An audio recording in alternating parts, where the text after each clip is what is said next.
అమెరికాకే అర్థమైంది. ఏంటయ్యా అంటే భారతదేశాన్ని కెలకగూడదు. దాన్ని చెడగొడితే నష్టపోయేది అమెరికానే.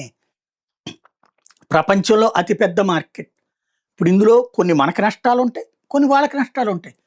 కొన్ని మనకు లాభాలుంటాయి. వాళ్ళకి కొన్ని లాభాలుంటాయి. ప్రపంచీకరణలో అది కంపల్సరీ. మనకు కొత్త ఉద్యోగోపాధి అవకాశాలొస్తాయి. కొత్త పరిశ్రమలకి అవకాశాలొస్తాయి. అట్లాగే చీప్ అండ్ బెస్ట్‌కి ఇంటర్నేషనల్ బ్రాండ్స్ దొరుకుతాయి.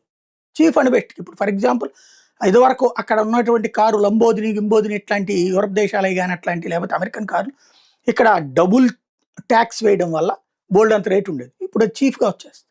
సగం రేట్‌కి వచ్చేస్తుంది. మన కార్ల రేట్‌కి వచ్చేస్తుంది. అప్పుడు మన కార్ల పరిశ్రమకి సమస్య ఉండదు. ఖచ్చితంగా ఉండదు. ఎన్నాళ్ళని కాపలా కాస్తుంటావు? పోటీ పడు నువ్వు. పోటీ పడకపోతే ఎట్లా? పోటీ పడకుండా ఎంతసేపటికి అట్లాగే కూర్చోవాలంటే ఎట్లాగా నువ్వు? మనం ఉద్యోగాల కోసం ఎందుకు విదేశాలకు పోతున్నాం? పోటీ ఇక్కడ తక్కువ కావడం వల్ల. అదే ఇప్పుడు ఇస్రో ఇక్కడ డెవలప్ అయింది కాబట్టి నాసా నుంచి పనిచేసేవాళ్ళు కూడా ఇక్కడికి వస్తున్నారు. అదే లేకపోతే మన వాళ్ళందరూ ఆడికే పోవాలి.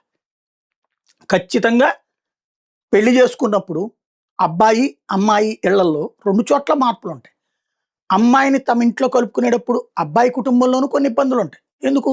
తమ నిత్య జీవిత అలవాట్లు, ఈ అమ్మాయి జీవిత అలవాట్లు డిఫరెంట్‌గా ఉంటాయి కాబట్టి కొన్ని రోజులు సమస్య ఉంటది. అట్లాగే అబ్బాయిని పెళ్లి చేసుకున్నాక అమ్మాయి జీవితంలో తల్లిదండ్రులను వదిలేసి ఇక్కడికొచ్చినప్పుడు అమ్మాయి జీవితంలోనూ కొన్ని రకాల మార్పులుంటాయి. అట్లాగే ఇదో పెళ్లి లాంటిది.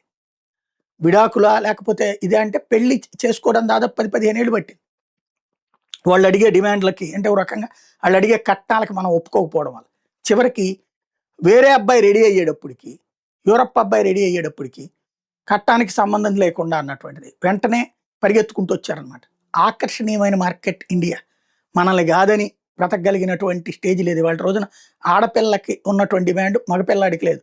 మగపిల్లోడు 10 కోట్ల రూపాయలు సంపాదించుకున్నా సరే అమ్మాయి నాతో పాటు లైఫ్ నిజంగా ఎంజాయ్ చేయగలమా మనం లేదని చూసుకుంటుంది.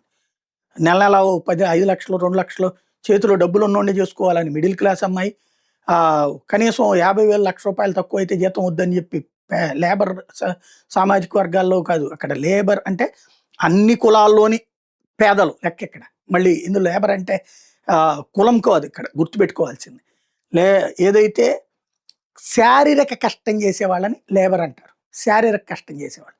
మానసిక కష్టం చేసేవాళ్ళు ఎంప్లాయర్ అంటారు. జీతము, వేతనం. శారీరక శ్రమ చేసే వాళ్ళకి ఇచ్చేది వేతనం. మానసిక శ్రమ చేసేటటువంటి వాళ్ళకి ఇచ్చేది జీతం. అది పాఠ్యపుస్తకాల్లో ఎకనామిక్స్‌లో ఉండేదన్నమాట. కాబట్టి అట్లాగనమాట. మళ్ళీ దాంట్లో డైవర్ట్ కాకూడదు, వక్రీకరించకూడదు. ఇక్కడ పాయింట్ ఏంటంటే ఆళ్ళు కూడా 50,000 లక్షలేందే పెళ్లి చేసుకోవట్లేదు. అట్లాగే అమ్మాయికి డిమాండ్ ఎట్లాగో ఇక్కడ ఇండియాకి అంత డిమాండ్ ఉంది ఇప్పుడు.